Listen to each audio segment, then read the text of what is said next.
ভাইয়ার চেম্বারে আমি তোকে অপমান করতে পারতাম, তাহলে এই খেটে খাওয়া মানুষগুলো বুঝতে পারতো না যে আমি একটা জানোয়ারকে জুতা পেটা করে।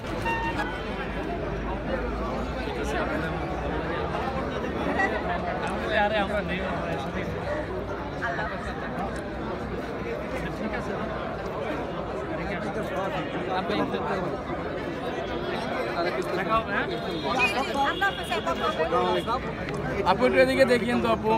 হ্যাঁ ভালোই ভালো। আপু একটু এদিকে। কেমন হলো? এই তো ভালোই হইলো। আজকে এবার আমার প্রথম আমি ভোটার হলাম। আপু তো ভোটার হলো। আর উনি শরীর এখন কেমন? ভালো আলহামদুলিল্লাহ। এখন না না না আমি তো শুরু এখন করছি। আবার দিয়ে ব্যস্ত আছেন? আপাতত আমি আম্মাকে নিয়ে ব্যস্ত। আমার এমনি আমার নিজস্ব যে কাজ আমার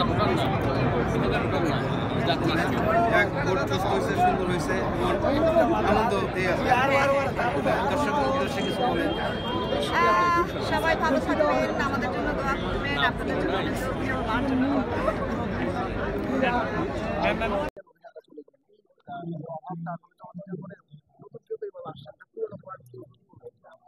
উনি তো অনেক আগে থেকেই অসুস্থ ছিলেন। উনি তো বিছানাতেই পড়েছিলেন দীর্ঘদিন।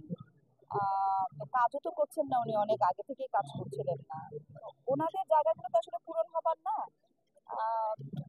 নতুন কেউ যদি আসেও তাহলে পুরানোদের জায়গা কখনো ওই জায়গাটাতে ওনারা আসতে পারবেন না, এটা সম্ভব না।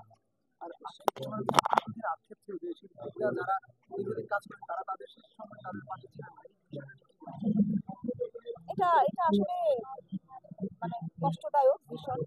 আমার মনে হয় যে সবার সাথে সবার যেমন সম্পর্ক ভালো থাকে, আমার মনে হয় সবার সাথে সবার এরকম খোঁজ খবর রাখাটাও উচিত।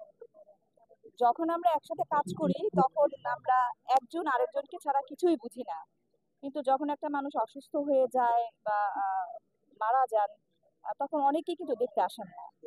তো আমি এর মধ্যে যার কথা বলবো আলমগীর মামা, উনি কিন্তু সবসময় সবার খবর রাখেন, উনি দেখতে আসেন। আমি ওনাকে প্রতিবারই দেখি যে উনি আসেন।